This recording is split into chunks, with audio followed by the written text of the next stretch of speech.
Welcome to English Audio Stories. Here, you'll improve your English by listening to engaging stories, fairy tales, and fascinating tales from around the world. Sit back, relax, and let's dive into today's story. Riding a motorbike is a great way to travel.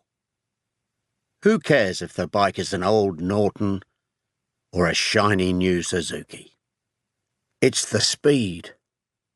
The noise of the wind in your ears, the engine roaring under you, burning up the miles.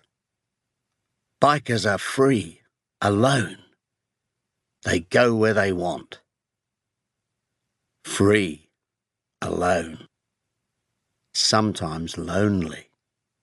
And danger waits at every bend in the road. But for Roy, riding home to Auckland as night falls, it's still a great feeling. Coming up from the river towards the road, Roy looked at his watch. It was 4:30. It was cooler now. He could do an hour or two of the journey before dark.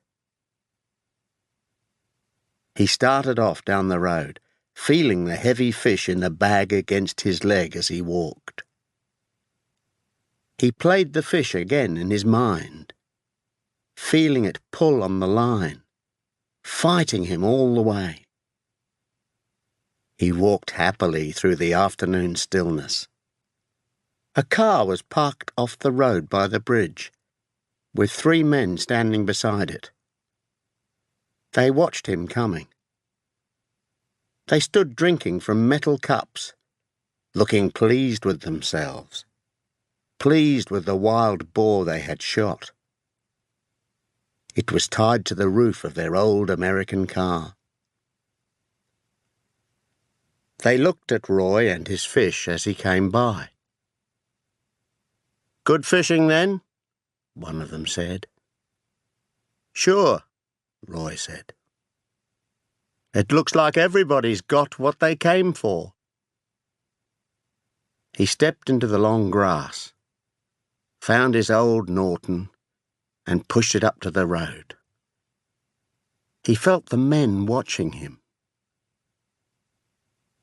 "Have a beer," one of them offered. "Well, thanks," Roy said. He took a cup from one of the bags on his bike and went over to the car.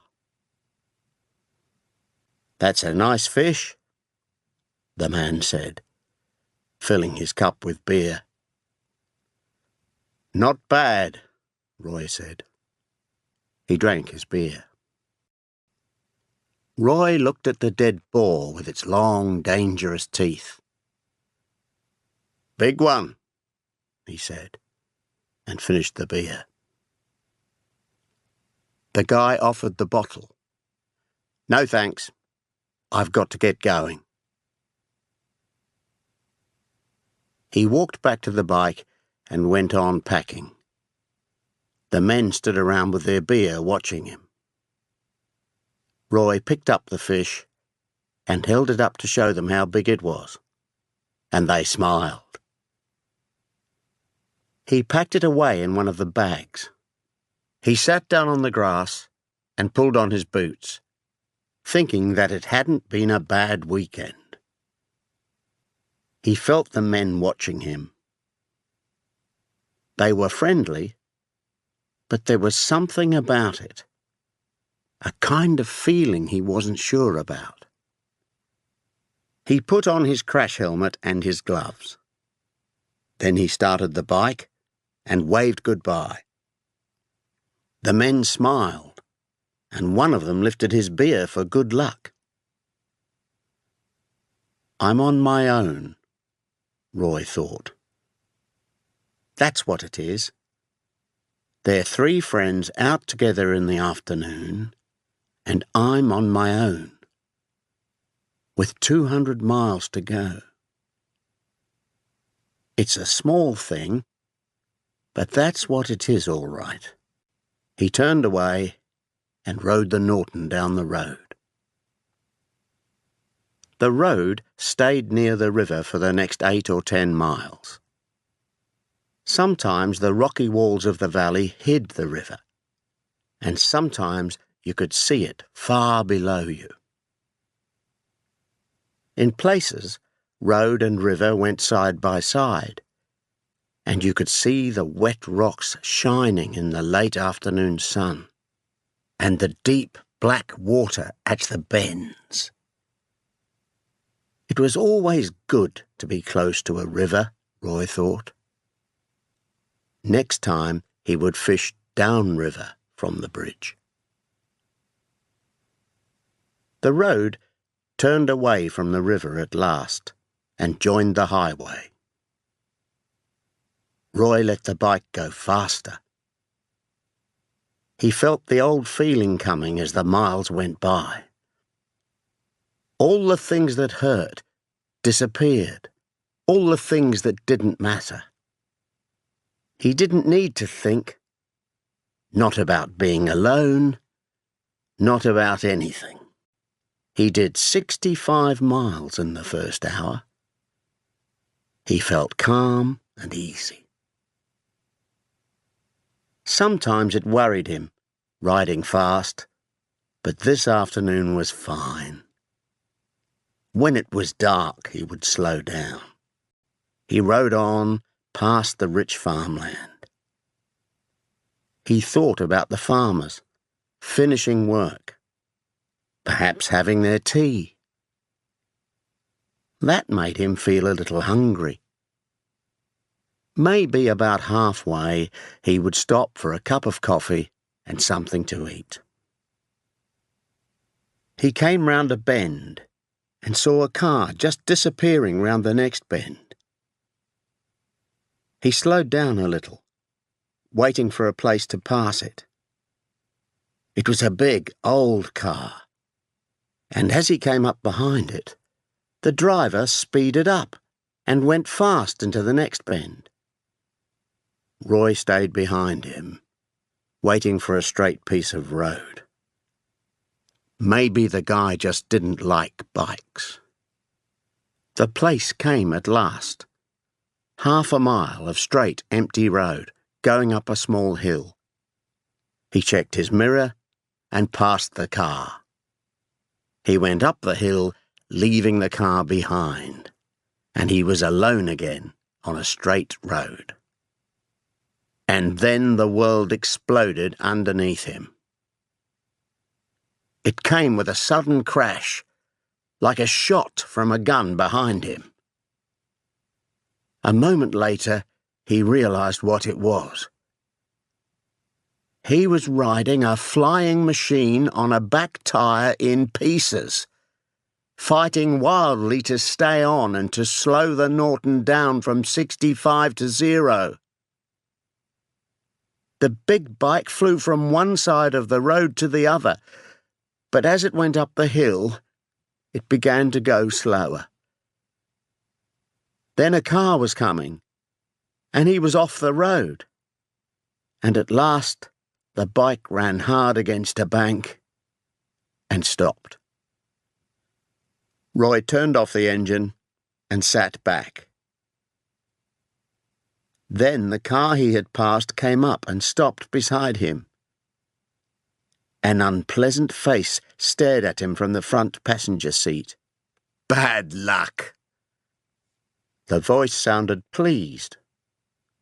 Somebody laughed. Then the old car roared away and disappeared over the hill. Roy got off the bike. He was shaking just a little. He decided not to think about the guys in the car for a while. He wanted to calm down first. He looked down the road, half a mile of it, straight, with no ditch, and he felt how lucky he had been. A long straight road and no ditch, man. He turned and looked up the road. There was a house near the top of the hill. He half walked, half rode the bike to the farm gate. They would let him leave his bike there, surely. He stopped by the back door and turned off the engine. A big man in jeans, with only socks on his feet, came to the door. Roy felt the farmer looking at him, deciding about him, while he explained. "On your own?" "Yes." "Just a minute," the farmer said, and got his boots. They put the bike in one of the farm buildings, and Roy felt better about it. "Lucky it happened there," the farmer said. "That's true," said Roy, "and lucky it was the back wheel." "I used to have one of these things," the farmer said, and he reached over to hold the bike. He seemed to be looking back in time. "It'll be safe here," he said. Roy took out the fish and gave it to him. "Well, he's a big one," said the farmer. "We'll keep him for you." "No," Roy said. "Give him to the cook." "Do you think I'll get a ride this time of day?" "Easy," the farmer said. "One of those cattle trucks is what you need. Take you all the way to Westfield." "Thanks again," Roy said, and walked back up to the road. It was nearly dark. He took his gloves and put his crash helmet on. "Then people will see I'm not just out walking," he thought. That was what he thought at the beginning. The first 2 or 3 cars did not matter. But then he knew he had a long walk in front of him.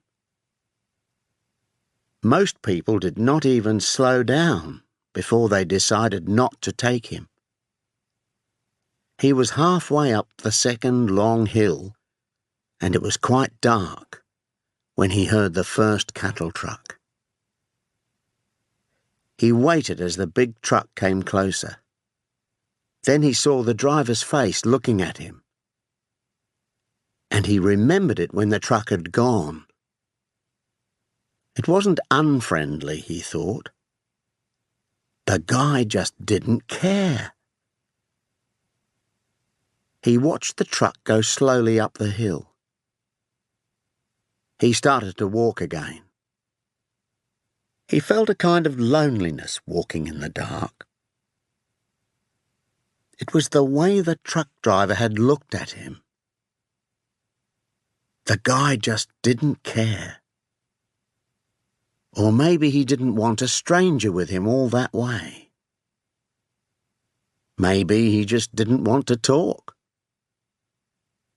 More cars passed, but he didn't even try asking for a ride anymore. He walked on, not caring, knowing how alone in the world he was. He had walked perhaps another 5 miles when he heard his favourite sound. A bike came up fast behind him and went round the next corner. Roy heard it slow down, turn, and come back. The rider stopped and waited for Roy. It was a big modern bike. Japanese, he guessed. The rider sat looking back at him, crash helmet shining. Roy was next to the bike before he realised that the rider was a girl. A tall, leggy girl, in jeans and boots. And perhaps there was fair hair under the helmet. Roy stared as they spoke. "Which way are you going, mister?" "Auckland." "That makes 2 of us. You have a crash?" "Tyre went." "No fun?" Roy felt her eyes watching him as she spoke. "Well," she said, "talking about it won't get us home." "Sure," said Roy. His ears were getting hot under his crash helmet. He climbed up behind her, and they were off. She rode fast from the beginning. This was a real bike and a real rider. Roy felt good about it. Good to be on wheels again. Good that somebody cared enough to stop. Close to his face, the girl asked, "What kind of bike, mister?" "Norton, 500cc. "Front wheel or back?" "Back." "Not so bad," she said. "Better back than front any day." "Sure," Roy said. He wanted to talk to this girl, but he could not get the words out. They rode on in silence in the dark. She knew about bikes all right. With a guy, it's easy, Roy thought. You have a crash, you get a ride, you climb on the bike. You don't even notice that he can ride it well. But this is a girl, and she knows what she's doing. That doesn't mean you can't talk to her, he told himself. You've seen girls before, man. Her voice came back to him. Where have you come from, mister? Puketia Valley. Yes? How was the fishing? Not bad, Roy said, before he had time to wonder at her question. Nice water by the old bridge. What were they taking? Black gnat, he said. And there was more than wonder. He felt that hot pain behind his eyes. Wet or dry? Wet, said Roy, and his voice shook a little with the wonder of it. And in his heart he felt an ache that came from a kind of longing. This was the girl he'd been longing for all his life. A tall, leggy girl who rode a 750cc Suzuki and knew about fly fishing. For a while they rode and did not speak. Then, back on straight road, the girl said, close to his face, My brother caught a 6-pound fish under that bridge one year. Really? Roy was beginning to understand. How long ago was that? Maybe 5 years ago? Ross played him for half an hour before he pulled him in. Sounds like he's a good fisherman, your brother, Roy said. He was, she said, and that was all. And Roy, guessing what she meant, knew it was not the kind of thing you could shout about above the noise of the wind and the engine.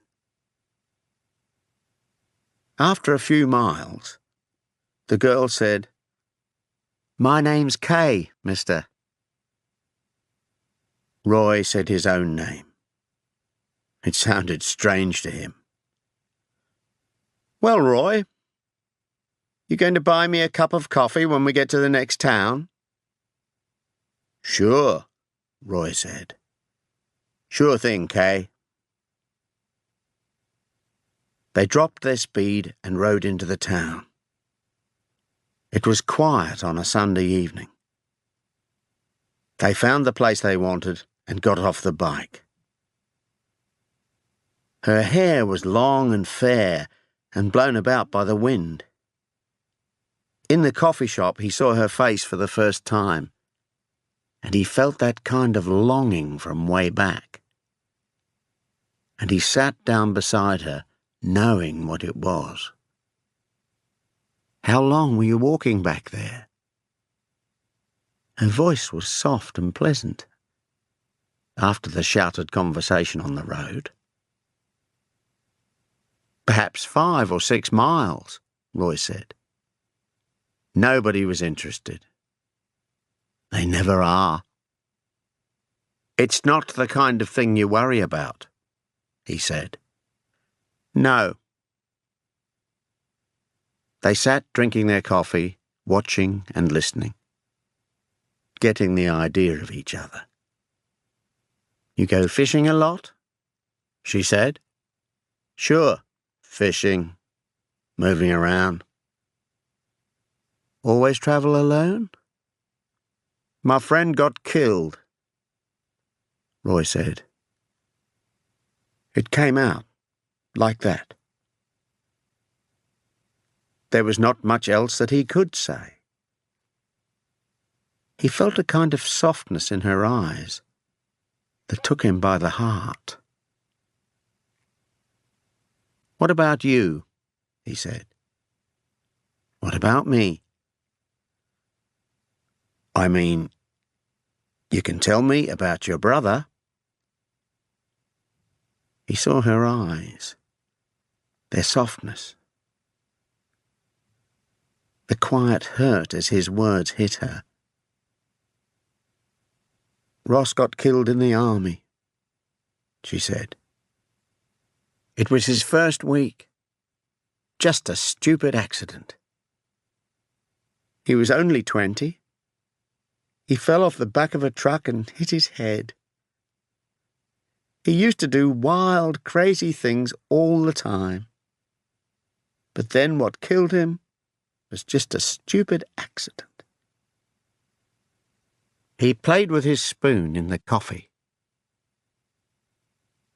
"What about your friend?" she asked after a while. "Plain," Roy said. "Another thing that just couldn't happen." He saw it in his mind. The broken plane. That moment he could never forget for the rest of his life.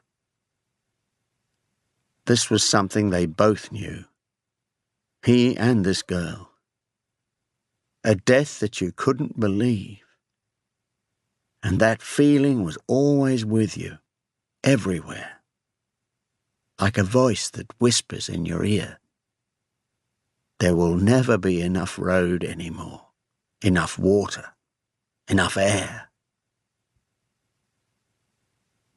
But beyond the feelings of hurt, old and new, he knew that they were telling each other the truth about themselves, not hiding things.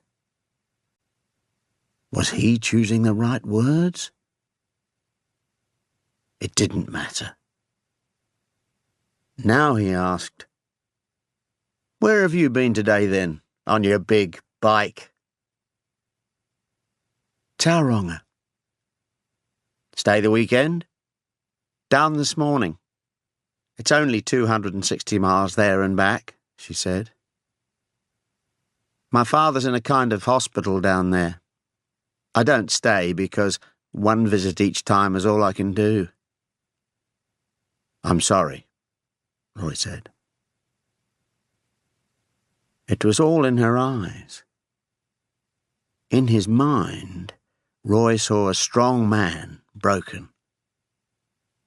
The father who would never get old, never die. How could you believe it, live with it? Maybe he taught them to fish, Roy thought. This girl and her brother, dead at 20 from his accident. Maybe he taught them all those good things, and they all had fun together. And then suddenly she looked around, and she was the only one left. Maybe that's why she rides the big bike. The time was starting to get heavy now. "What do you say we get on the road?" Kay said. "Sure." They went out, and Roy felt the heaviness going. It was all right if you knew when to get up and go. They put on their crash helmets, and the tall, leggy girl started her bike. Roy climbed on behind her, and they went away, laughing. They rode gently out of the sleepy town. Then they reached the highway, and the bike roared away into the night. Roy felt all right about riding on the back. Sometimes, if you weren't sure about the rider, you weren't happy when he went fast. But this girl was okay. They rode, not talking, enjoying the night ride on their big, fast machine. Roy thought about the things they were passing. The cattle in the fields, the night sounds of the farms. Lights appeared and cars sped past. And he thought about all the people going places.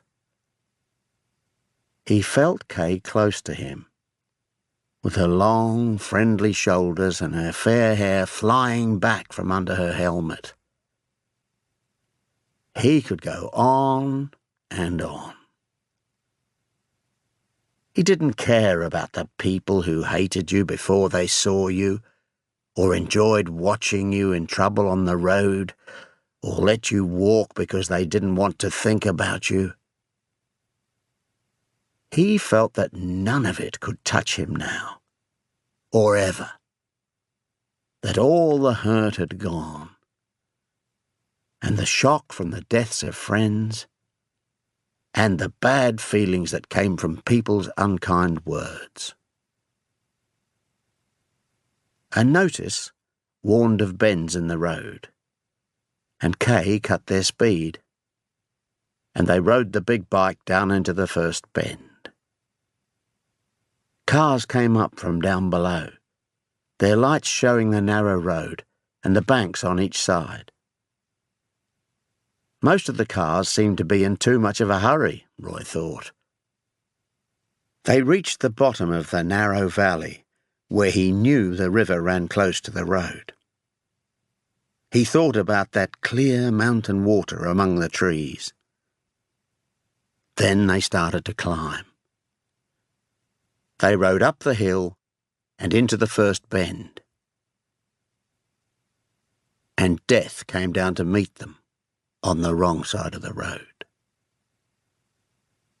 The lights of the car were right in front of them. They had nowhere to go, and not enough time to hate the guy who was killing them. Roy put his arms round Kay.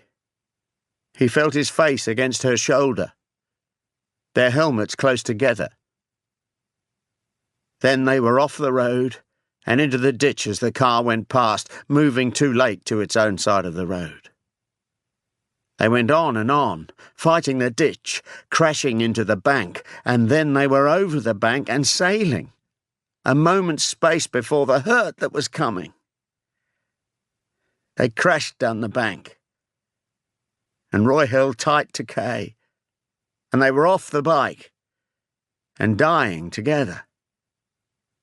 And the ground came up to knock the life out of his body, and he reached for Kay as he fell. Impossibly, he was still alive. But as he fell, crashed, broke, he didn't care. He only reached for Kay, longed for her. He came to rest. There was a taste of blood and a whisper of pain through the shock, and he felt cold water around him. He lay in the icy water of the ditch and knew he was still alive. Then he was moving along the ditch, on hands and knees, searching for Kay through the pain and shock. He pulled himself along the ditch until he found her. She was lying face down. He touched her and turned her over as gently as he could. Time had stopped. It was like a bad dream, made of all the deaths that had gone before. He said her name, and it came thick and strange through his painful lips. She looked at him, and he waited for an impossible moment. And then she began to cry as the shock hit her. And that was all the hope he needed. He took off her helmet and gently pushed her hair back, and somewhere above them he heard voices and a crashing sound as help came. The pain in his legs began to come alive. He put his arm around Kay, loving the life that returned as she cried, life and pain coming together. And that was all the hope he needed. He guessed it must be all the hope in the world. Because for all the time that it lasted, they would have it together.